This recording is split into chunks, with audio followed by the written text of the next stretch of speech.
Hello friends, welcome again to my YouTube channel.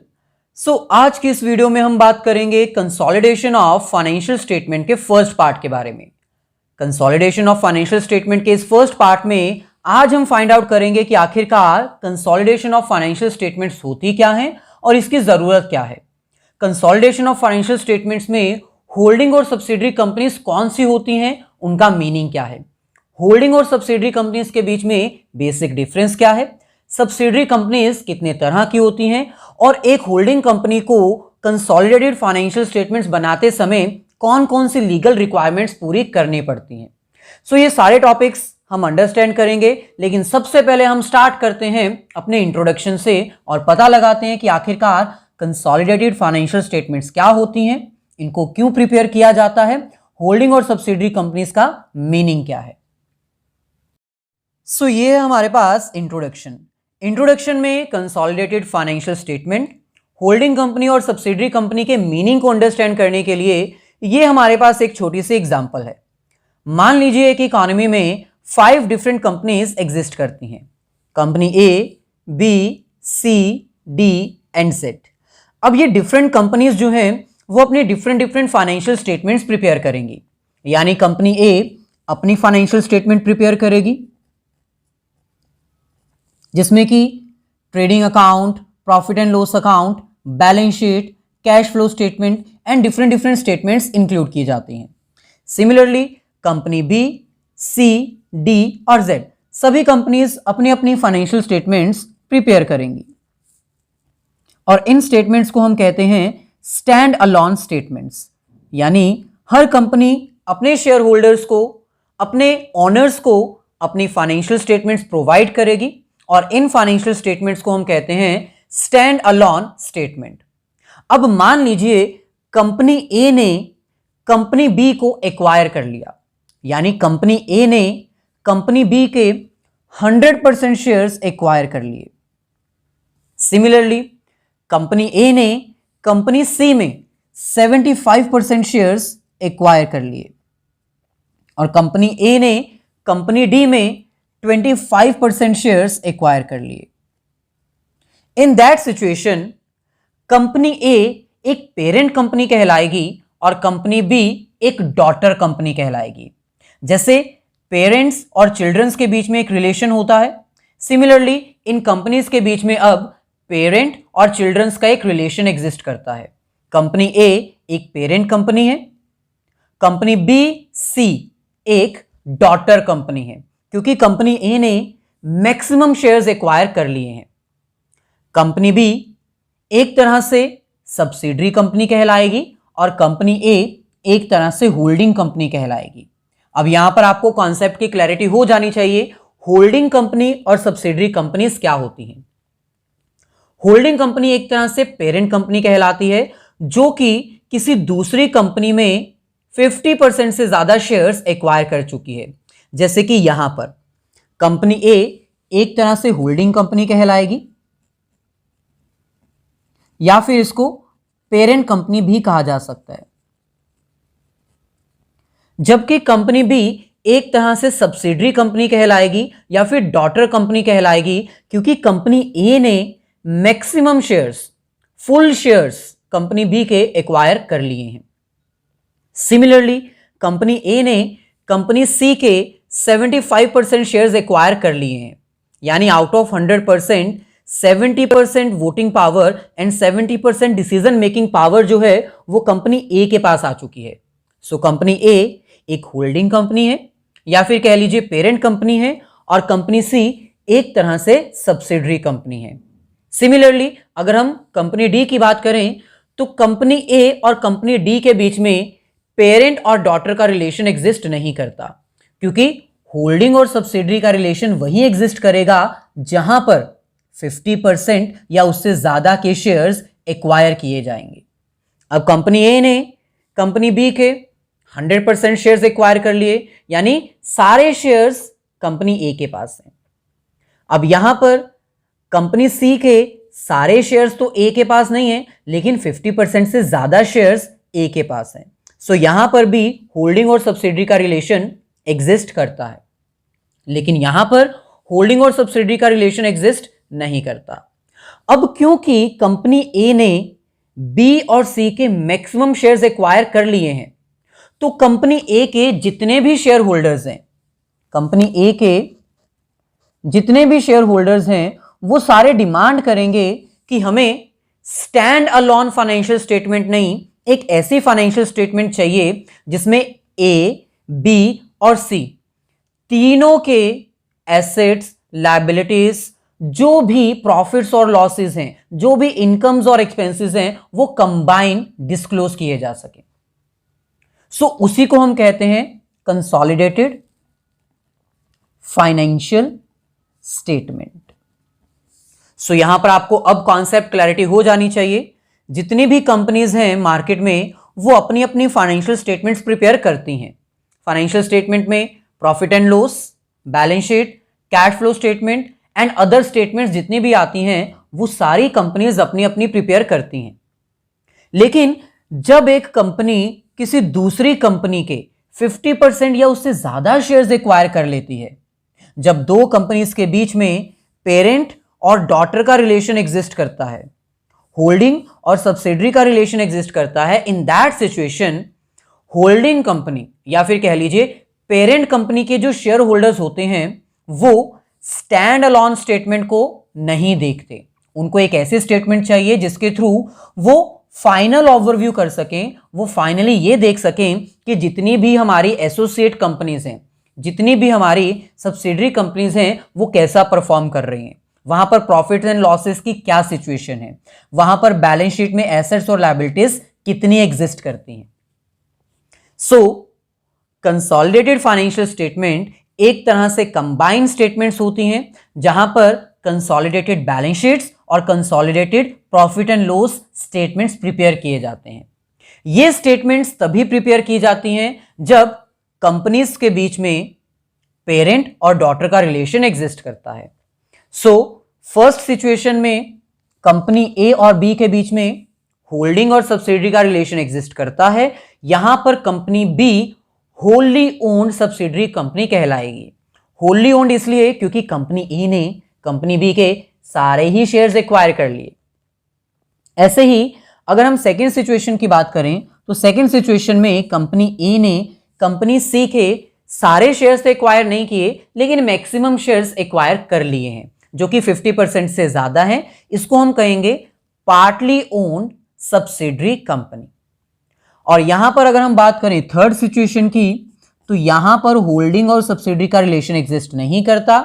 लेकिन हां, आपको यह पता होना चाहिए, अगर कोई कंपनी दूसरी कंपनी के 20% से ज्यादा शेयर्स एक्वायर कर लेती है, तो उसको हम एसोसिएट कंपनी जरूर कहते हैं।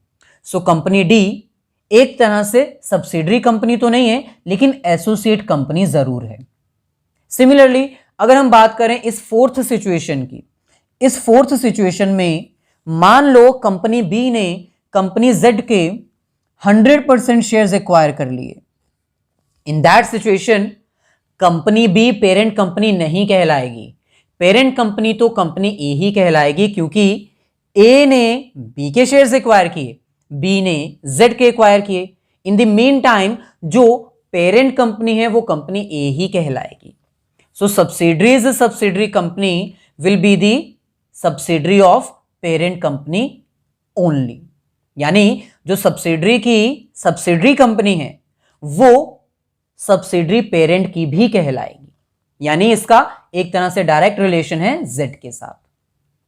सो अगर हम बात करें होल्डिंग और सब्सिडरी कंपनीज कौन सी होती हैं, तो आपको कॉन्सेप्ट क्लैरिटी हो चुकी है। What is holding company? Holding company is a parent company. यहां पर आप देख सकते हो होल्डिंग कंपनी एक तरह से पेरेंट कंपनी होती है, एक ऐसी कंपनी जो 50% या उससे ज्यादा शेयर्स एक्वायर कर चुकी है किसी दूसरी कंपनी के। होल्डिंग कंपनी एक ऐसी कंपनी होती है जिसके पास मेजॉरिटी इंटरेस्ट होता है, यानी maximum power, maximum control, maximum decision making policies holding और पेरेंट कंपनी के पास ही होती है। So holding company has majority interest and control over the another company to make policies and management decisions. वहीं पर अगर हम बात करें सब्सिडरी कंपनी की, तो सब्सिडरी कंपनी एक डॉटर कंपनी कहलाती है। ये एक तरह से चाइल्ड कंपनी कहलाती है, जिसका पूरा का पूरा बिजनेस पेरेंट कंपनी के द्वारा मैनेज किया जाता है। जरूरी नहीं है कि 100% शेयर्स ही होने चाहिए, 50% या उससे ज्यादा शेयर्स भी अगर दूसरी कंपनी के पास हैं तो वो कंपनी सब्सिडरी कंपनी कहलाती है। सो चलिए, जैसे कि आपको पता चल ही चुका है कि जहां पर होल्डिंग और सब्सिडरी कंपनी का रिलेशन एग्जिस्ट करेगा वहां पर हमें कंसोलिडेटेड फाइनेंशियल स्टेटमेंट प्रिपेयर करनी ही पड़ेंगी।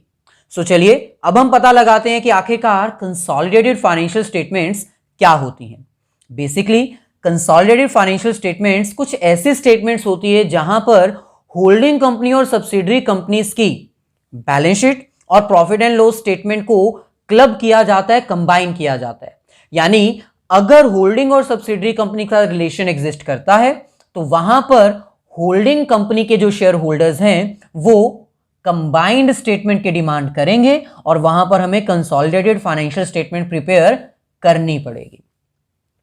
सो consolidated financial statements includes combined balance sheet and profit and loss of 2 और मोर एसोसिएटेड कंपनीज। यानी 2 या 2 से ज्यादा जो एसोसिएट कंपनीज होंगी जिनके बीच में होल्डिंग और सब्सिडरी का रिलेशन एग्जिस्ट करेगा, वहां पर हमें उन सभी कंपनीज की बैलेंस शीट को और उनके प्रॉफिट एंड लॉस स्टेटमेंट को क्लब करके शो करना पड़ेगा, रिकॉर्ड करना पड़ेगा, ताकि जितने भी फाइनेंशियल यूजर्स हैं, चाहे वो इन्वेस्टर्स हैं, क्रेडिटर्स हैं, गवर्नमेंट्स हैं, कस्टमर्स हैं, उन सबको हम एक ओवरव्यू दे सकें और बता सकें कि आखिरकार हमारी ओवरऑल परफॉर्मेंस कैसी है।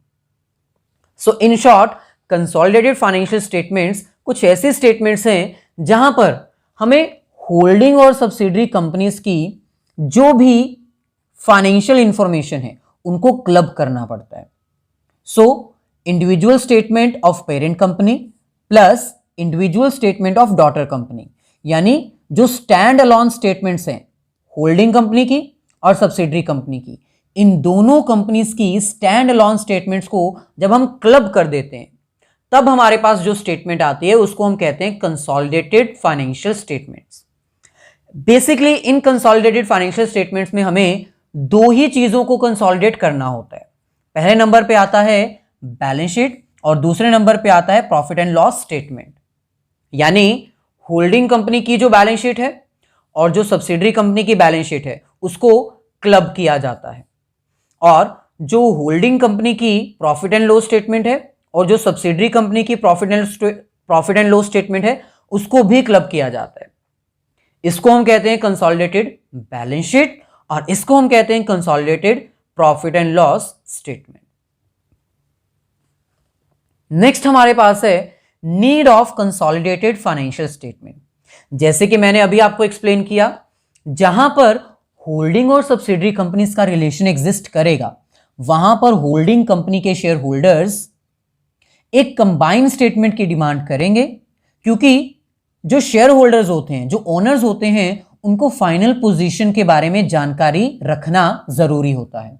जितने भी इन्वेस्टर्स हैं, क्रेडिटर्स हैं, उन सबको यह जानना जरूरी होता है कि ओवरऑल हमारा बिजनेस कैसा परफॉर्म कर रहा है।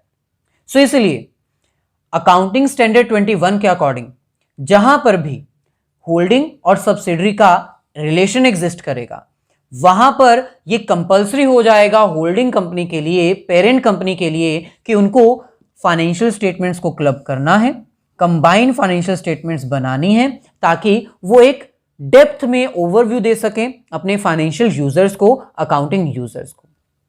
सो as per accounting standard 21, when a relation of holding and subsidiary companies exist between the companies, it became compulsory to prepare a combined financial statements to represent both the companies. दोनों companies को एक ही जगह represent करने के लिए holding company और subsidiary companies की clubbed financial statements हमें बनानी पड़ती हैं, जिसको हम कंसोलिडेटेड फाइनेंशियल स्टेटमेंट्स कहते हैं। सो फर्स्ट रीजन हमारे पास है to provide financial information to various users. अब आपको पता है कि अकाउंटिंग के बहुत सारे यूजर्स होते हैं, इसमें इंटरनल यूजर्स भी आते हैं और एक्सटर्नल यूजर्स भी आते हैं, जैसे management, owners, investors, creditors, suppliers, government, customer, इन सभी को हमें ओवरऑल फाइनेंशियल इंफॉर्मेशन प्रोवाइड करने के लिए होल्डिंग और सब्सिडरी कंपनीज की फाइनेंशियल स्टेटमेंट्स को क्लब करना पड़ता है और हमें फाइनेंशियल स्टेटमेंट्स कंबाइन करनी पड़ती हैं। सेकेंड रीजन हमारे पास है consolidated financial statements will reduces the paper work. अब अगर हम कंसोलिडेटेड फाइनेंशियल स्टेटमेंट्स बनाते हैं तो इससे पेपर वर्क जो है वो रिड्यूस हो जाएगा, वेस्टेज ऑफ टाइम कम हो जाएगी। अब अगर मान लो एक कंपनी की 9 सब्सिडरीज हैं, एक कंपनी है जिसकी फर्दर 9 सब्सिडरीज हैं, तो इन 9 सब्सिडरीज को अंडरस्टैंड करने के लिए क्या एक शेयर होल्डर सभी कंपनीज की स्टैंड अलोन फाइनेंशियल स्टेटमेंट्स को ऑब्जर्व करे? इसमें तो बहुत टाइम जाएगा, इसमें तो बहुत पेपर वर्क होगा। सो इसलिए कंसोलिडेटेड फाइनेंशियल स्टेटमेंट्स की जरूरत इसलिए भी पड़ती है ताकि एक कंबाइंड स्टेटमेंट हमारे पास आ जाए, टाइम की वेस्टेज कम हो जाए, पेपर वर्क कम हो जाए। Third, to bring additional information. एक ही प्लेस पे सारी इंफॉर्मेशन अरेंज करने के लिए कंसोलिडेटेड फाइनेंशियल स्टेटमेंट्स बनाना जरूरी है। जितनी भी इंफॉर्मेशन है सब्सिडरीज की वो हमें एक ही जगह पर मिल जाएगी और हमें इधर उधर भटकना नहीं पड़ेगा, टाइम वेस्ट नहीं होगा, कोई कॉस्ट नहीं लगेगी। सो डिफरेंट फाइनेंशियल यूजर्स को इंफॉर्मेशन प्रोवाइड करने के लिए, पेपर वर्क और टाइम वेस्टेज को कम करने के लिए, एडिशनल इंफॉर्मेशन को एक्वायर करने के लिए कंसोलिडेटेड फाइनेंशियल स्टेटमेंट्स बनाई जाती हैं। सो ऐसे ही नेक्स्ट हमारे पास है holding company and subsidiary company के बीच का डिफरेंस। होल्डिंग कंपनी आपको भी पता है एक पेरेंट कंपनी होती है, एक ऐसी कंपनी होती है जो 50% या उससे ज्यादा शेयर्स एक्वायर करती है किसी दूसरी कंपनी की। सिमिलरली सब्सिडरी कंपनी आपको पता है एक चाइल्ड कंपनी होती है, एक डॉटर कंपनी होती है जो अपने मैक्सिमम शेयर्स किसी दूसरी कंपनी को बेच चुकी है। यानी एक ऐसी कंपनी जिसके पास ज्यादा कंट्रोल नहीं है, इसके मैक्सिमम शेयर्स किसी दूसरी कंपनी के द्वारा ऑलरेडी एक्वायर कर लिए गए हैं। सो दोनों के बीच में मेजर डिफरेंस क्या है? A company holding 50% or more shares of another company is called as holding company. एक होल्डिंग कंपनी या फिर एक पेरेंट कंपनी वो कंपनी होती है जो 50% या उससे ज्यादा शेयर्स किसी दूसरी कंपनी के एक्वायर कर चुकी है। On the other hand, a company whose 50% or more shares are owned by another company, एक ऐसी कंपनी जिसके 50% या उससे ज्यादा शेयर्स किसी और कंपनी के द्वारा एक्वायर कर लिए गए हैं, यानी मैक्सिमम कंट्रोल किसी और कंपनी के पास है, that company is known as subsidiary company. और जहां पर होल्डिंग और सब्सिडरी कंपनी का रिलेशन एग्जिस्ट करेगा वहां पर हमें कंसोलिडेटेड फाइनेंशियल स्टेटमेंट्स बनानी पड़ेंगी। नेक्स्ट हमारे पास है a company having majority shares, control, management and control in operations is called as holding company. एक ऐसी कंपनी जिसके पास ज्यादा शेयर्स हैं, जिसके पास ज्यादा कंट्रोल है, जिसके पास मैनेजमेंट की ज्यादा पावर है, जो अच्छे से कंट्रोल कर सकता है ऑपरेशंस को किसी दूसरी कंपनी में जाकर, उसको हम कहते हैं holding company. A company having minority interest, control, management and control in operations. एक ऐसी कंपनी जिसका ज्यादा इंटरेस्ट नहीं है, जिसके पास ज्यादा शेयर्स नहीं है, जिसके पास ज्यादा कंट्रोल नहीं है, जो बिजनेस को मैनेज नहीं कर सकती और जिसके पास ऑपरेशनल कंट्रोल्स नहीं है, क्योंकि वो अपना सारा कंट्रोल ऑलरेडी सेल कर चुकी है, उसको हम कहते हैं subsidiary company. Next, a company having all ownership rights and duties for subsidiaries. Holding company एक वो कंपनी होती है जिसके पास ज्यादा ओनरशिप के राइट्स होते हैं और सब्सिडरी की जितनी भी ड्यूटीज होती हैं वो होल्डिंग कंपनी ही परफॉर्म करती है। On the other hand, a company dependent on holding company for rights and duties is called as subsidiary company. एक ऐसी कंपनी जो दूसरी कंपनी के ऊपर डिपेंड करती है, जिसके अपने कोई राइट्स नहीं है, जिसकी अपनी कोई ड्यूटीज नहीं है, उसको हम कहते हैं सब्सिडरी कंपनी। सो नेक्स्ट हमारे पास है टाइप्स ऑफ होल्डिंग कंपनी, जो कि हमने आपको ऑलरेडी एक डायग्राम की हेल्प से एक्सप्लेन कर दिया है। सो फर्स्ट हमारे पास है होली ओन्ड सब्सिडरी कंपनी। सो ये हमारे पास है एग्जांपल। यहां पर हमने आपको क्लियर कट एक्सप्लेन किया था कि मान लो कंपनी ए ने कंपनी बी के सारे शेयर्स एक्वायर कर लिए हैं, यानी 100% ऑनरशिप कंपनी ए के पास है। इन दिस सिचुएशन ये जो है वो होल्डिंग कंपनी है, पेरेंट कंपनी है, ये जो है सब्सिडरी कंपनी है। लेकिन कौन सी subsidiary company? Wholly owned subsidiary company, क्योंकि यहां पर सारे के सारे शेयर्स कंपनी ए के द्वारा एक्वायर कर लिए गए हैं।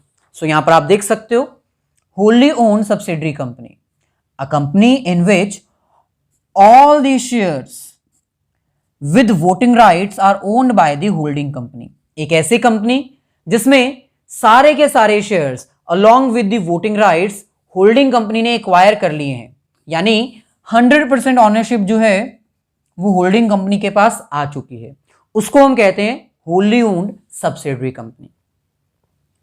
सेकेंड हमारे पास है पार्टली ओन्ड सब्सिडरी कंपनी। अब ये भी हमने आपको एग्जांपल की हेल्प से एक्सप्लेन किया था। मान लीजिए ये हमारे पास है होल्डिंग कंपनी और ये हमारे पास है सब्सिडरी कंपनी। कंपनी ए ने कंपनी सी में 100% तो नहीं लेकिन 50% से ज्यादा, 100% से कम 75% शेयर्स एक्वायर किए हैं। In this situation company A holding company है, कंपनी सी सब्सिडरी कंपनी है। लेकिन कौन सी? होली ओन्ड नहीं, पार्टली ओन्ड सब्सिडरी कंपनी, क्योंकि यहां पर कंपनी ए ने सारे के सारे शेयर्स एक्वायर नहीं किए हैं लेकिन 50% से ज्यादा शेयर्स एक्वायर कर लिए हैं। So partly owned subsidiary company means a company in which majority of shares are owned by the holding company, यानी मैक्सिमम शेयर्स सब्सिडरी कंपनी के किसके पास है? होल्डिंग कंपनी के पास। यानी इन शॉर्ट हम ये कह सकते हैं कि अगर एक कंपनी 50% से ज्यादा शेयर्स एक्वायर करके बैठी है तो इट मीन्स एक तरफ है होल्डिंग कंपनी और दूसरी तरफ है partly owned subsidiary company. Next हमारे पास है associate company. Basically associate company एक ऐसी कंपनी होती है जो होल्डिंग और सब्सिडरी के बीच में नहीं काउंट की जाती। ये एक ऐसी कंपनी होती है जिसमें एक कंपनी दूसरी कंपनी के 20 से लेके 50% तक शेयर्स एक्वायर करती है, यानी वो सब्सिडरी कंपनी नहीं कहलाती, एसोसिएट कंपनी कहलाती है। फॉर एग्जाम्पल, मान लो कंपनी ए ने कंपनी डी के 25% शेयर्स एक्वायर किए हैं। इन दिस सिचुएशन कंपनी ए और डी के बीच में होल्डिंग और सब्सिडरी का रिलेशन एग्जिस्ट नहीं करता। यहां पर कंसोलिडेशन ऑफ फाइनेंशियल स्टेटमेंट्स नहीं की जाएगी क्योंकि यहां पर रिलेशन एग्जिस्ट करता ही नहीं है। होल्डिंग और सब्सिडरी का रिलेशन केवल तभी एग्जिस्ट करता है जब 50% से ज्यादा शेयर्स एक्वायर किए जाते हैं, जो कि यहां पर नहीं है। सो क्योंकि 50% से ज्यादा शेयर्स नहीं एक्वायर किए गए हैं, इसलिए कंपनी डी सब्सिडरी कंपनी नहीं कहलाएगी, लेकिन ये एसोसिएट कंपनी कहलाएगी। For the reason being a company in which holding company has significant influence, यानी एक कंपनी दूसरी कंपनी में अगर एक बड़ा इन्फ्लुएंस रखती है, एक बड़ा इंपैक्ट रखती है, 20 से लेके 50% तक शेयर्स अपने पास रखती है, 50% से कम शेयर्स हैं, तो होल्डिंग और सब्सिडरी का रिलेशन तो नहीं लेकिन होल्डिंग और एसोसिएट कंपनी का रिलेशन जरूर एग्जिस्ट करता है। सो ऐसे ही नेक्स्ट हमारे पास है legal requirements for a holding company, यानी एक होल्डिंग कंपनी जब कंसोलिडेटेड फाइनेंशियल स्टेटमेंट्स प्रिपेयर करती है तो कौन कौन से लीगल डॉक्यूमेंट्स और कौन कौन से लीगल रिक्वायरमेंट्स फुलफिल करनी पड़ती हैं। So as per this section 129 of the companies act 2013, the balance sheet of holding company must contains the following documents, यानी जब एक holding company consolidated financial statements बनाती है तो फॉलोइंग डिटेल्स जरूर होनी चाहिए। यहां पर हमारे पास 2 डिफरेंट केसेस हैं। Case number 1, if financial year is same, अगर फाइनेंशियल ईयर सेम है, एक तरफ हमारे पास है होल्डिंग कंपनी और एक तरफ हमारे पास है सब्सिडरी कंपनी। मान लो होल्डिंग कंपनी 1 अप्रैल से 31 मार्च तक अपनी फाइनेंशियल स्टेटमेंट्स बनाती है और यही सेम पीरियड सब्सिडरी कंपनी भी फॉलो करती है, यानी सब्सिडरी कंपनीज की फाइनेंशियल स्टेटमेंट भी 1 अप्रैल से लेकर 31 मार्च के बीच में ही बनती है। इसका मतलब अगर होल्डिंग और सब्सिडरी कंपनी की फाइनेंशियल ईयर सेम है, इन that situation consolidated financial statements बनाते समय कौन कौन सी लीगल रिक्वायरमेंट्स की, कौन कौन से लीगल डॉक्यूमेंट्स की जरूरत है। Number 1, a copy of the balance sheet of subsidiary company. Subsidiary company की बैलेंस शीट की कॉपी जरूर चाहिए, क्योंकि बिना उसके तो फाइनेंशियल स्टेटमेंट कंसोलिडेट हो ही नहीं पाएंगी। इसी तरह प्रॉफिट एंड लॉस स्टेटमेंट की कॉपी भी चाहिए होगी सब्सिडरी कंपनी की। इसके अलावा बोर्ड ऑफ डायरेक्टर्स की रिपोर्ट चाहिए होगी सब्सिडरी कंपनी की। ऑडिटर्स की रिपोर्ट चाहिए होगी, ऑडिटर्स ने जो भी ऑडिटिंग की होगी, जो भी करेक्शंस की होंगी, उसकी भी रिपोर्ट चाहिए होगी सब्सिडरी कंपनी की। इसके अलावा a statement explaining the nature and extent of holding company's interest in subsidiary। इसके अलावा हमें एक ऐसी स्टेटमेंट भी चाहिए जो एक्सप्लेन करेगी कि होल्डिंग कंपनी और सब्सिडरी कंपनी के बीच में कैसा रिलेशन है, whether it is fully owned, partly owned और एसोसिएट, यानी किस तरह का इंटरेस्ट एग्जिस्ट करता है दोनों ही कंपनीज के बीच में। सो इसका मतलब ये 5 डॉक्यूमेंट्स जो हैं वो इंपॉर्टेंट है if the financial year is same. लेकिन कई बार कुछ ऐसे सिचुएशंस भी आ जाती हैं जब होल्डिंग कंपनी और सब्सिडरी कंपनी की फाइनेंशियल ईयर्स सेम नहीं हो पाते। इन दैट सिचुएशन हमें क्या क्या चाहिए? First, change in the interest of holding company. मान लो कि दोनों कंपनीज की फाइनेंशियल ईयर्स सेम नहीं है। इन दैट सिचुएशन होल्डिंग कंपनी का इंटरेस्ट अगर चेंज होता है, मान लो कि प्रीवियस ईयर में होल्डिंग कंपनी 75% शेयर्स एक्वायर की थी सब्सिडरी कंपनी की, हो सकता है नेक्स्ट ईयर में ये 59 हो जाए, हो सकता है उससे नेक्स्ट ईयर में ये 51 हो जाए। सो जो भी चेंजेस आ रहे हैं in the interest of holding company, ये हमें स्पेसिफाई करने पड़ेंगे, क्योंकि दोनों का फाइनेंशियल ईयर सेम नहीं है। सो ऐसे ही सेकंड हमारे पास है एनी मटेरियल चेंज।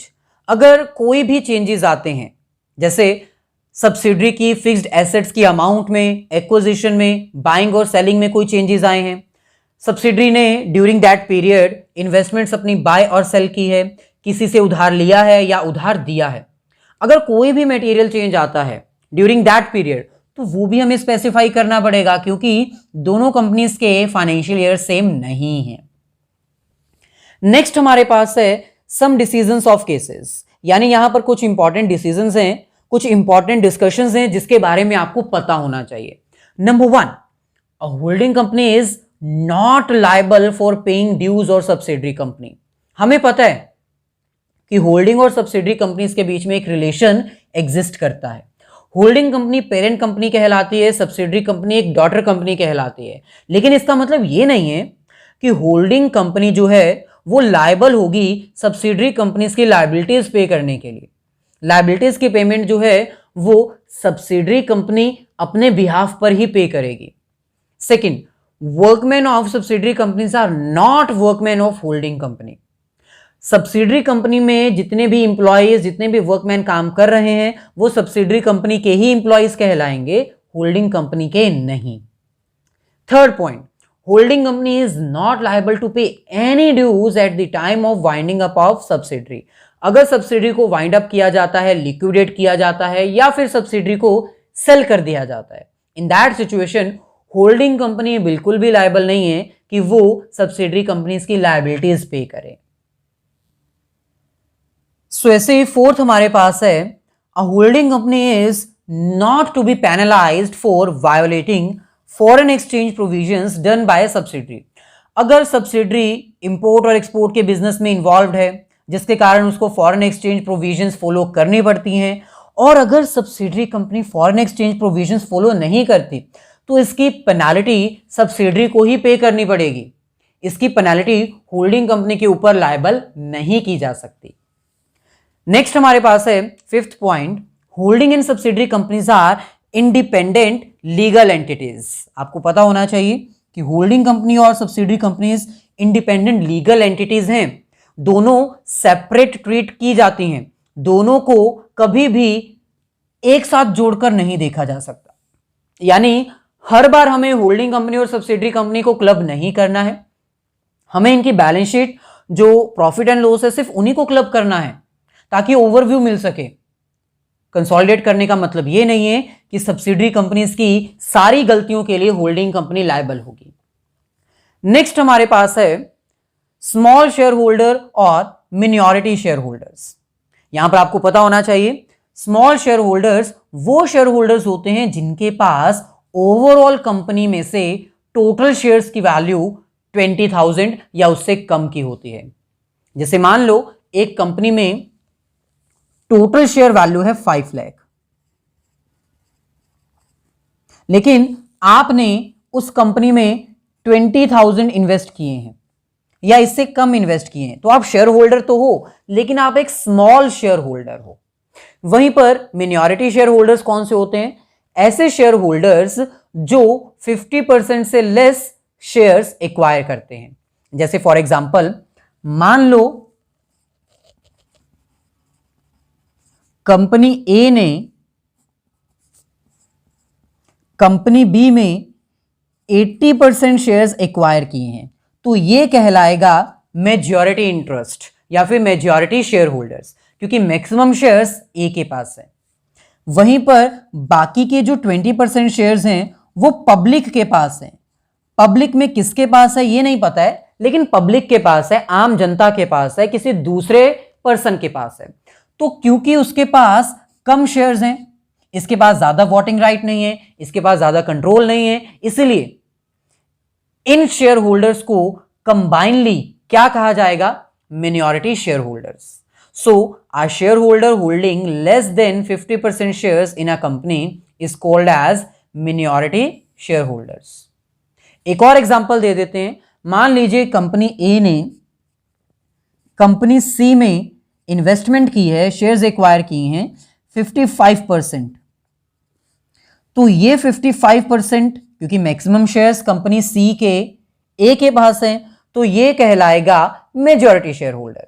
बाकी के बचे 45% शेयर्स वो किसी के पास हैं, किसके पास है ये नहीं पता है, लेकिन वो बाकी किसी पर्सन के पास है। तो ये 45 क्योंकि कम है 55 के कंपैरिजन में, इसलिए ये कहलाएगा मिनॉरिटी शेयर होल्डर्स। सो ये थे हमारा आज की वीडियो जिसमें हमने कंप्लीट डिस्कस किया कंसोलिडेटेड फाइनेंशियल स्टेटमेंट के थ्योरी पोर्शन के बारे में। सो अगर वीडियो अच्छी लगी है तो इसको लाइक और अपने सभी फ्रेंड्स के साथ शेयर जरूर कर दीजिएगा। लास्ट में हम आपको यह भी बता दें कि ये जितनी भी स्लाइड्स आपको दिख रही हैं, इन सभी स्लाइड्स का PDF आपको डिस्क्रिप्शन में मिल जाएगा, जाइए और डाउनलोड कर लीजिए।